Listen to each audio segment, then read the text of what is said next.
Yo nyitase uko bisanzwe narabwiye ngo nzambahereza update. Niba uri umuntu mushyashya uje kuri YouTube channel ndagusaba ko wakanda subscribers ugatangira ugashyigikira umuntu witwa Nyita Cedric nkuko bisanzwe. YouTube ni Nyita Cedric, TikTok ni Nyita Cedric, Instagram ni Nyita Cedric, Facebook ho hahindutseho akantu gatoya ni Nyita Media.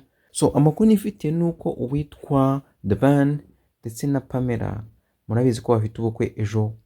So amakuru nifite nuko byemejwe yuko Otile Brown azagaragara mu bukwe bwa The Ben buteganyijwe kuba we na Pamela.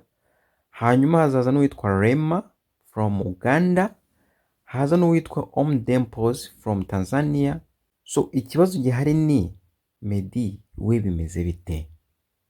Aya makuru nyikure ku Isimbi TV no nabonye wapostinze bibora avuga ngo byemejwe yuko Otile Brown na Rema na Dempos bazitabira ubukwe bwa The Ben na Pamela. Meddy we bimeze bite?